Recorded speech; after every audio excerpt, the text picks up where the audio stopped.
I'm Brad Smith, and this is Tools and Weapons. On this podcast, I'm sharing conversations with leaders who are at the intersection of the promise and the peril of the digital age. We'll explore technology's role in the world as we look for new solutions for society's biggest challenges. The world needs Africa, and my glass is half full.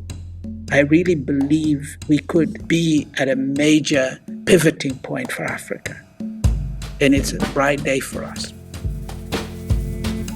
That's Strive Masiyiwa. He's one of Africa's most prominent business leaders, entrepreneurs, and philanthropists. He's a native of Zimbabwe, and he's founder of the Econet Group, the company that perhaps more than any other has brought telecommunications and technology to every part of the African continent. But he's also focused on the future. He's impatient for progress as he works to bring connectivity, opportunity, and digital skills to Africa's youth. My conversation with Strive Masiyiwa about the future of Africa, coming up next on Tools and Weapons.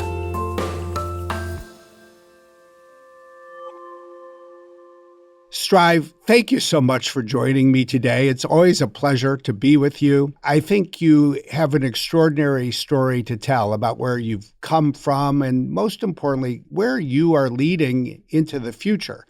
We'll talk about Africa, but you bring such a broad business perspective from the business Econet that you've built in Africa. But today, you're on the board of Unilever. You're on the board of Netflix, where you and I spend time together on that board. You're on the board of the Bill and Melinda Gates Foundation. But like so many successful people, your roots are more humble. Can you tell us your early days and what first put you on a journey to connect, I'll say, the world of technology with the great potential in Africa? No, thank you, Brad, and it's a great honor to be with you today. Well, I was born in the southern African country of Zimbabwe, then Rhodesia, which was going through tumultuous times, as you know. And my family moved when I was 6, moved to another African country, today called Zambia.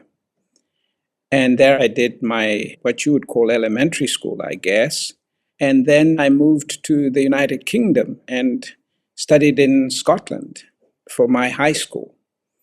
And then decided I wanted to try a different British country. So I moved to Wales and did a degree in engineering in Wales. And I did electrical and electronic engineering. And of course, it was great because that's the time when Bill and those guys were launching Microsoft, and we were absolutely enthralled, young guys like me. And so when I returned to my home country, which had now settled its civil war, I went into telecommunications. And those days, telecommunications was state-owned. And after just a couple of years, I realized, you know what? I'm just too impatient for the pace around here. So I had an option of whether I should return, but I really wanted to stay and try and be helpful. And so I decided to start my own company at the age of 26, which was kind of unheard of at the time. Well, knowing you as I do, I'm not the least bit surprised that you wanted to move faster than telecommunications was moving in Southern Africa at the time. And I think, as I recall, when you first set up your company to focus on mobile communications, it was a time when less than 2% of the homes in Zimbabwe were connected with a landline. Is that right? Absolutely. You know, in 1993, I started first as a general engineering contractor. But in 1993, when I was, of course, following what was going on in my industry of passion, telecommunications, and that was the year we were all talking about the emergence of the digital standard, what we've come to know as GSM. And I looked at it and I said, this is it. I've got to give this a shot. I saw also that a lot of entrepreneurs around the world were the ones launching this rather than governments. So I went to the government and I said, I have a brilliant idea. I'd like to set up a mobile communications company. And they said, oh, no, no, no, no, that's state domain. And you're a lawyer, Brad. I said, what do you mean state domain? They said, it's a monopoly. I said, well, 0.14% of our population have a phone. What's the monopoly over? And so somebody said to me, a brilliant young lawyer, very reckless it seems now, said, why don't you take them to court? And when you're that young, I guess I was about 30 or 31. I thought, yeah, great idea. Hired a lawyer, and the whole state system came down on me, They were not amused. So I wrote up a mission statement, and I said, my mission is to provide telecommunications to all the people of Africa. Then my lawyer said, I think that's a little bit ambitious. So I said, okay, Zimbabwe. And that was my mission statement for the next 10 years. But, we ended up in an incredible legal battle, which was actually settled on the freedom of expression, where we argued that 75% of the African people had never heard a telephone ringing. So what was the point of these monopolies in a modern era? So the court struck it down, and that made the government even more upset. But eventually they allowed us to proceed, but I left the country soon after that. But you did not give up on your dream. I mean, to me, it is fascinating. It's a little bit coincidental because you started as that young entrepreneur in 1993 was the same year I joined Microsoft. So we can both look back at the past 30 years and think about how different Africa is and how different the world is today.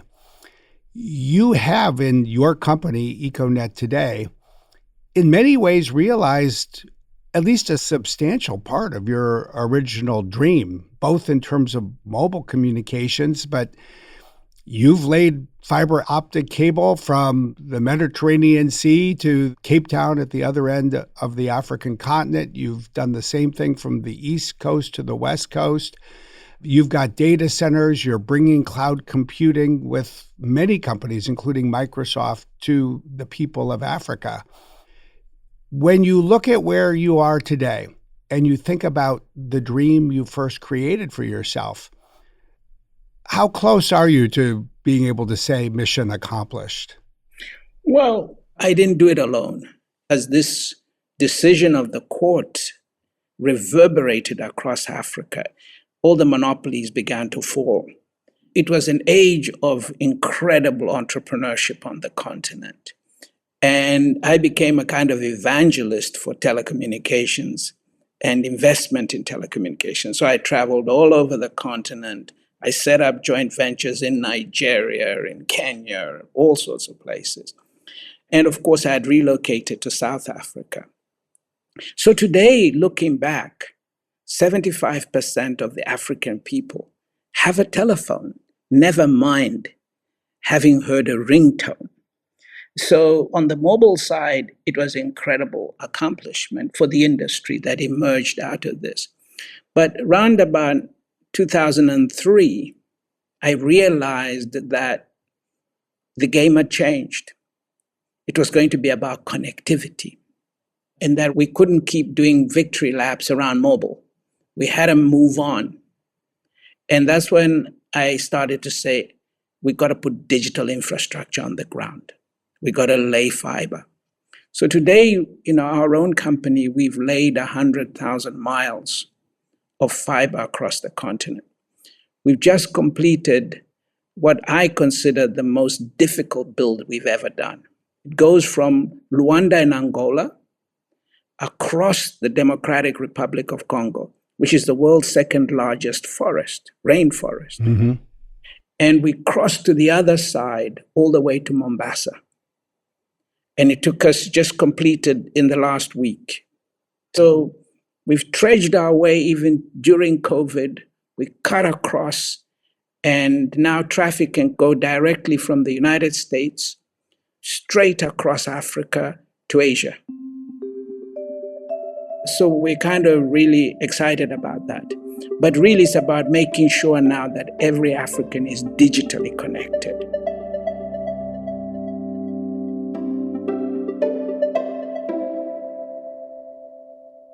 As you and I sometimes discuss, Africa is not just an extraordinary continent with extraordinary nature and resources, but it has what I think has become one of the most extraordinary, I'll say, natural resources in the world in its people. 1.3 billion people, the world's youngest population, a growing population. One of the things I just find fascinating is that at a time when many of the world's countries are starting to see their population level off or even decline, Africa is very much still accelerating.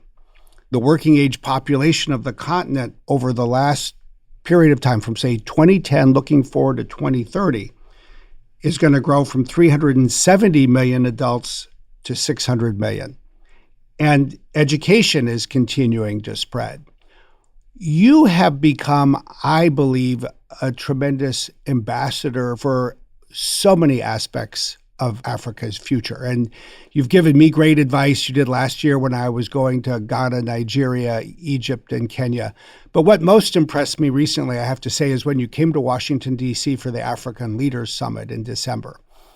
You stood next to the American Secretary of State, Antony Blinken, and you gave the case, if you will, for why the United States and others need to invest in Africa for the future. Can you summarize what you think's at stake and why the world should be so energized by this opportunity?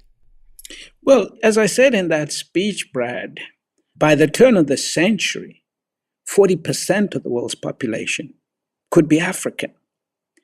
And already we are, I think, past the 50% point of young people being African. So from a population point of view, it's extraordinary. But even if you look at our economic side, Africa's GDP is about $3 trillion, which has gone from $350 billion 25 years ago. This is 7x growth. It's extraordinary. But it shows you that Africa is a real economy with real potential. And it really, really excites us seeing the commitment that Microsoft is leading in showing that you believe in Africa. We need to invest in those young people. We need to invest in their dreams as young entrepreneurs and lift up. Because in the end, we can do a lot of aid. But if we equip young people with skills in maths, digital skills, that's where the future lies. And of course, give them an ecosystem to help build that future. It could be a very exciting future for Africa in the next 25 years. But we have to start now, and we have to be doing a lot of the stuff that your Africa Transformation Office has been doing with us and other partners on the continent. I'd love to unpack that a little bit because as I think the individual who more than any other individual has seen the spread of connectivity across Africa as we look to the future, and as one of your companies, Liquid, is working with Microsoft, I think we both look at this and we see the opportunity to advance connectivity, to bring the internet, even the internet at broadband speeds, I'll say ultimately to everyone across Africa, and then to use that connectivity to bring skills. Can you say a little bit about how you're pursuing that connection, if you will, between, I'll say, the cloud, connectivity, skilling, how that comes together for people in Africa? We've been building data centers with you. And we are building data centers right now in Africa's 10 largest economies. And we're building them as quickly as we can in anticipation of the growth of cloud. We obviously work very much on Microsoft 365, the Azure stack. We're very excited about that. But we're also experimenting, preparing now for your Azure Orbital, which is a very exciting project for us. And we're building teleports in anticipation of being able to really get that going. But I think what also excites me a lot, being a philanthropist as well, is just the other stuff that we've been doing around training, looking for ways to do connectivity with TV white space and other things that we've tried to execute with you. But we're also doing a lot of work around building tech hubs. We have a platform, for instance, where we offer Microsoft skills on a platform that we ourselves built as part of our own philanthropy. We offer these courses for free, and from a lot of other providers in artificial intelligence and so forth, and machine learning, where these young people can log in from these tech hubs. We provide broadband access for the tech hubs, innovation hubs, so that they can train themselves. And if they so wish to go on to be certified, they can proceed without us. But we basically say, they're their courses, go do them. Because we are passionate about the fact that the key to unlock this potential is really to focus on skills. And we're so glad that these are areas that we're trying to do together. We're working with UNICEF and yourselves to connect in a program we hope will eventually connect up to 10,000 schools. And all the content for that and the infrastructure is part of what you've been able to help us with. Yeah, by coincidence, I was talking last week with Meg Whitman, the former American tech entrepreneur who, is well known, is now the U.S. ambassador to Kenya. And one of the things she was describing was her view that in a country like Kenya, this combination of connectivity, of skills, of education had really created the foundation for a growth in manufacturing. She was making the case that as American and other companies think about putting manufacturing facilities in more places, as perhaps many companies are looking to alternatives to China, they should, of course, continue to focus on, say, Vietnam and Mexico and India, but they should be considering Kenya. They should be looking at Africa. How do you see that opportunity at this point? So she's right. Obviously, we're going to be more of a slow burn. We're not going to take off at the pace of a China or India because these are unitary states, whereas we are really 54 sovereign countries. We try extremely hard to coordinate and work together as much as possible. You have to just take that with you. Look, we want to manufacture, without a doubt, but we have to be also realistic to try and understand the nature of manufacturing into the future. But I cannot disagree with her that countries like Kenya are really beginning to pick up pace, and it could be a very exciting place for all of us.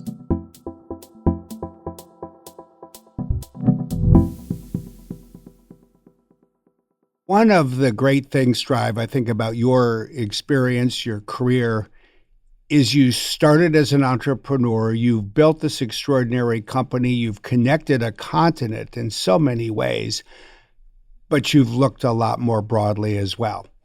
And so the other thing I'd really like to talk a little bit about are what I regard as these two great causes that you have pursued: public health and now more recently, food security.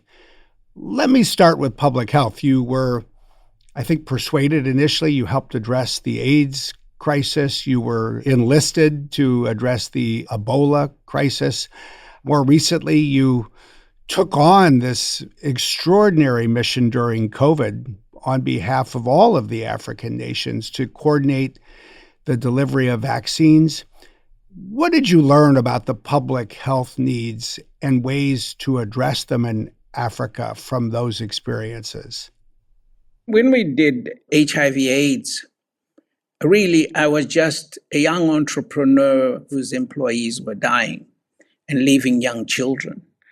And in our country, there was no pensions, systems. So I said, okay, I will educate their kids.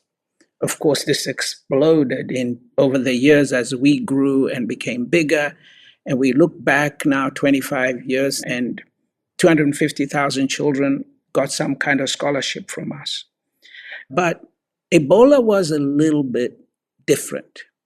And that was the first time I was asked to lead an initiative of the private sector to finance African healthcare workers who wanted to travel to the affected countries.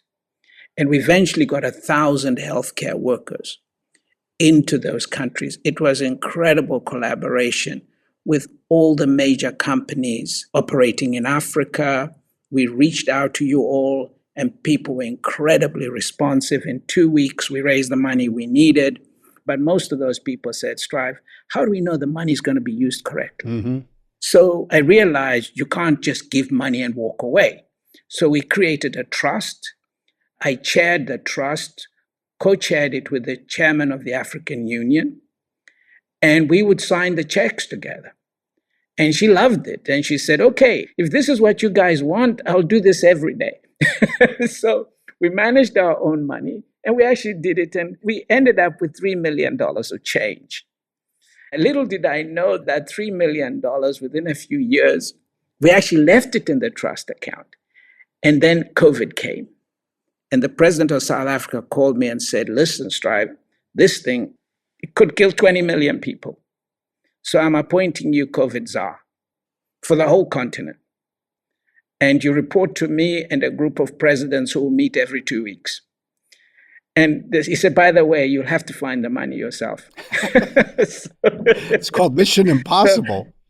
Yeah, it was terrifying, as you can remember. We had no idea where it would go, how it would work out. But it was incredible to see these heads of state come on the screen every 2 weeks. And we would talk about what needs to be done. And we would say, by then I had a whole load of people with me, of course, my colleagues who joined me from the private sector. And we just said to them, we think you need to lock down Lagos, for instance. And the president of Nigeria said, sure, I want to lock down Lagos. And somebody called me, they said, there's no car on the street of Lagos. What have you guys done? It was incredibly disciplined. Yep. And then when the vaccines came along, we had to raise the money and obviously mobilize. And as I said in that speech, without a doubt, the biggest partner we had was the United States government. I mean, they came to the table big time. And they said, we'll do 50%, you guys do 50%. We said we're good for that. We raised $3 billion and we bought the vaccines. Well, I want to talk a little bit more about vaccines and then ask a little bit about the food issue. On vaccines, I was so struck you were standing next to the American Secretary of State in the Benjamin Franklin Diplomatic Reception Room, the top floor of the State Department, and you were diplomatic. You were even gracious, as you are now. But you had to fight to get access to vaccines for Africa, whether it was the United States or many other countries. The initial response was, we're going to prioritize vaccines for our own people. Africa was not high on the list of many countries. How did you change that? To put it mildly, it was terrible. We thought it was just going to be about money. When we raised the money and we went around the world to talk to the manufacturers, and they told us we've been banned from exporting. We have to attend to our own population. So it wasn't just the US, it was right across the world. And I mean right across the world. So I was reporting back to the president of South Africa, and I said to him, we're not going to get vaccines for 12 months, now that they're available. And he said, but I thought Johnson & Johnson are manufacturing vaccines at a plant in South Africa. I said, I didn't know that. He said, well, let's call them. So we called them. And they said, yes, but they're not for Africa. They were bringing in drug substance and we're shipping off to Europe. And the president went absolutely berserk. He said, no, they're not going anywhere. We will buy them off you. And Johnson & Johnson said, sure, we'll sell them to you, but you have to tell the Europeans. So the president called his counterpart in Europe and said, listen, these ones aren't for you. They're actually meant for us. And so it was just extraordinary. We call it God's grace, to be honest with you, because we ended up with 300 million doses, single-shot vaccines made available to us by Johnson & Johnson, which we bought. And so it wasn't enough, of course, because we were targeting 70% of our population. which is upwards 750 million people. So we really had to turn. Fortunately, by the time the Biden administration came in, literally 2 weeks after the inauguration, they called me and they said, "You're the czar? Yeah, okay. Let's have a meeting. We'll meet every 2 weeks. We're going to buy vaccines to support you. We've changed our policy." And so, what had been a chilly reception earlier became an extraordinary partnership. And in the end, they really brought large amounts of vaccines that carried us through.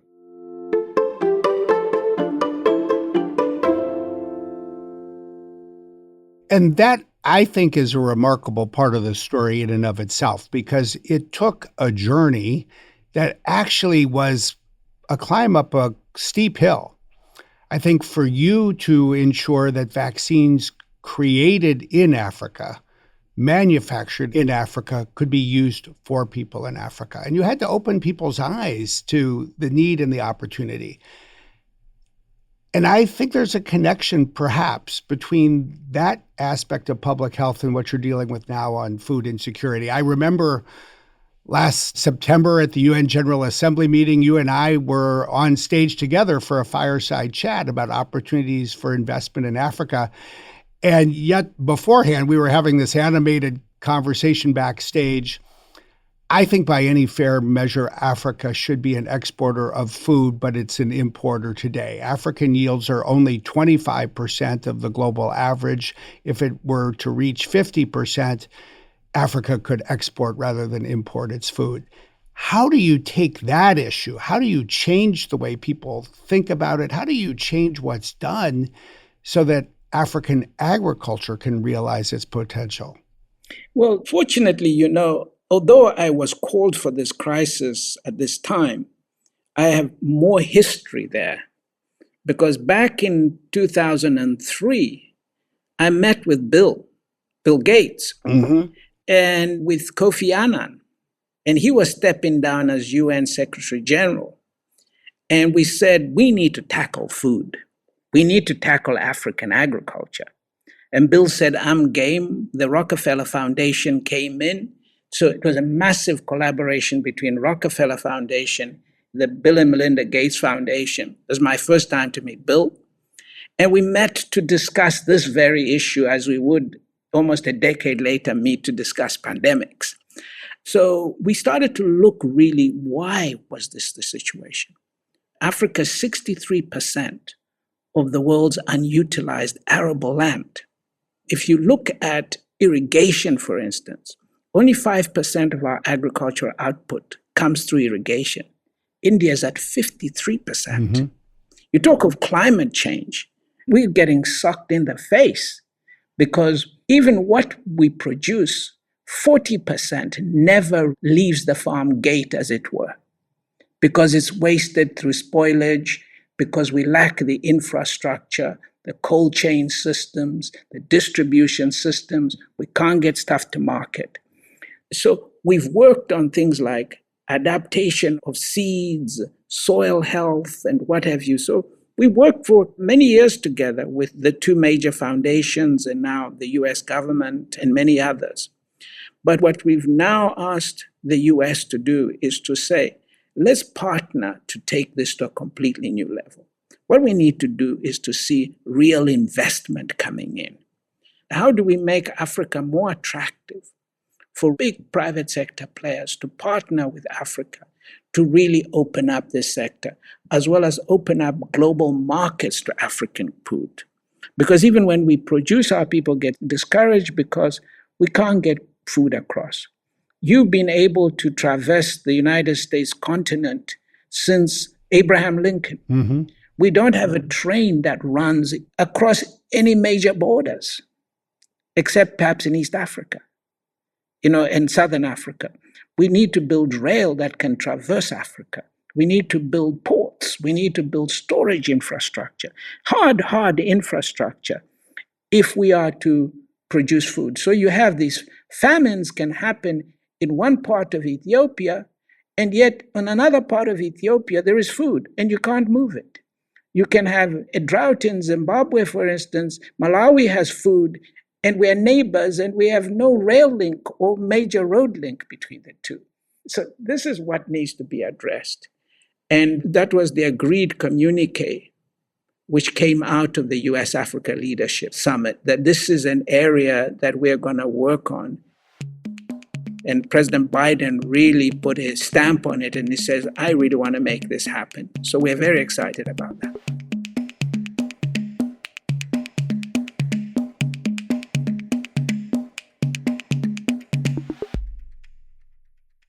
I know we're out of time, but I would like to say this, Strive.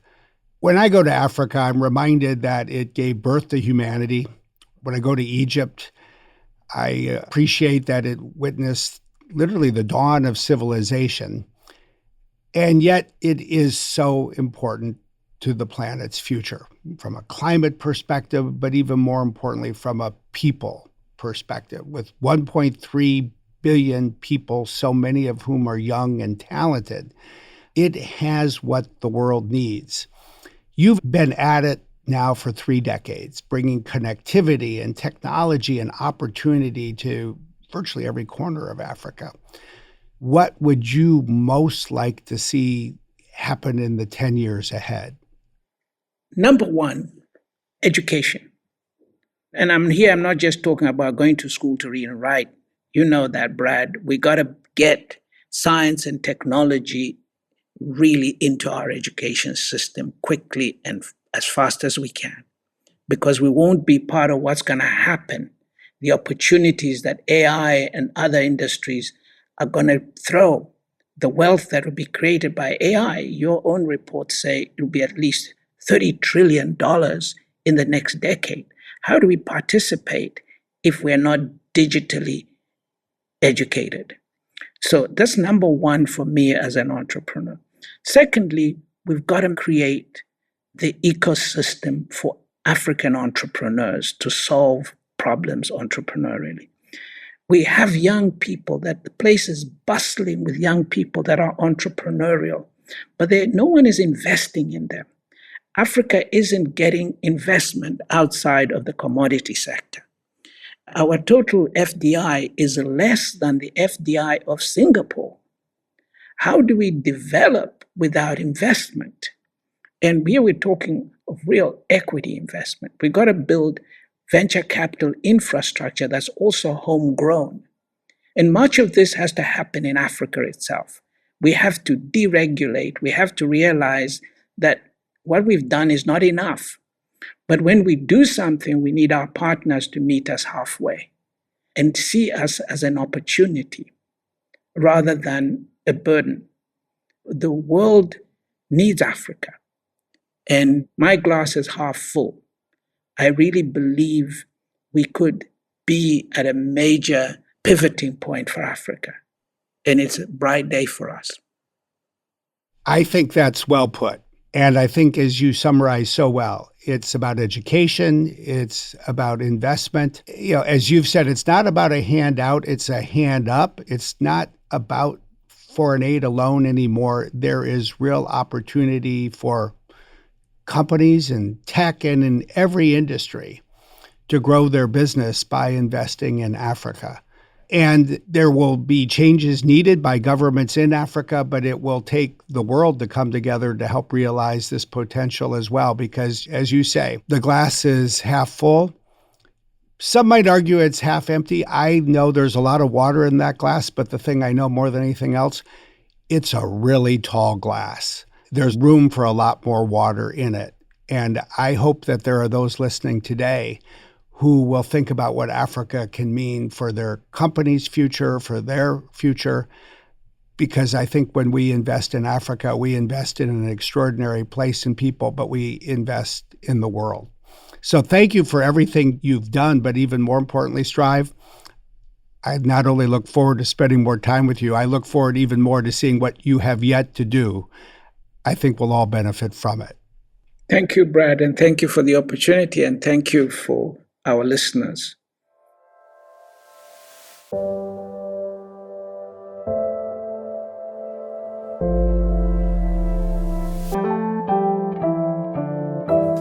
You've been listening to Tools and Weapons with me, Brad Smith. If you enjoyed today's show, please follow us wherever you like to listen. Our executive producers are Carol Ann Brown and Aaron Teesey. This episode of Tools and Weapons was produced by Karina Hernandez and Jordan Rothlein. This podcast is edited and mixed by Jenny Cataldo with production support by Sam Kirkpatrick at Run Studios. Original music by Angular Wave Research. Tools and Weapons is a production of Microsoft, made in partnership with Listen.